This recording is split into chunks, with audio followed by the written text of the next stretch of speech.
ఏది అయినా చెయ్యి ఆచి చికెన్ మసాలా. ఆచి చికెన్ మసాలా. ప్రభుత్వం మాత్రం ఏపీకి అమరావతి శాశ్వత రాజధాని అని పదే పదే టీడీపీ స్పష్టం చేశాం. అమరావతిని ఎవ్వరూ ఇంచు కూడా కదల్చలేరని ప్రకటించింది. ఇవాళ సూళ్లూరుపేటలోనే మరోసారి చంద్రబాబు స్పష్టం చేశారు. ప్రత్యేకమైన సమావేశం పెట్టాం. ఇంతవరకు రాజధాని లేకుండా చేశారు. 3 ముక్కలాట ఆడారు.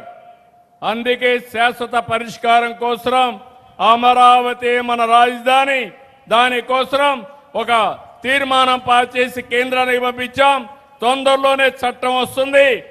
మీ అందరికి హామీ ఇస్తున్నాం, అమరావతి హైదరాబాద్ కంటే చెన్నై కంటే నెంబర్ 1గా తయారు చేసి మన పిల్లలకు అవకాశాలు కల్పించే బాధ్యత మేము తీసుకుంటాం.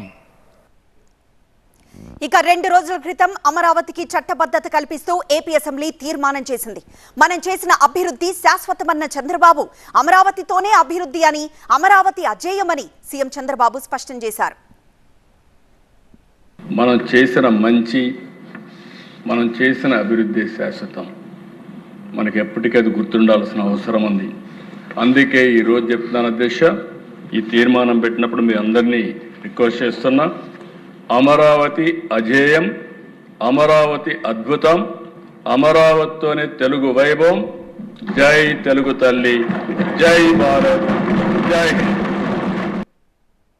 అమరావతిపై ఏపీలోని అధికార విపక్షాలు మళ్లీ ఎవరి వాదన వాళ్ళు వినిపిస్తూ ఉండడంతో ఈ అంశంపై మరోసారి రాజకీయ రచ్చ మొదలయ్యే అవకాశం ఉందనే చర్చ జరుగుతోంది.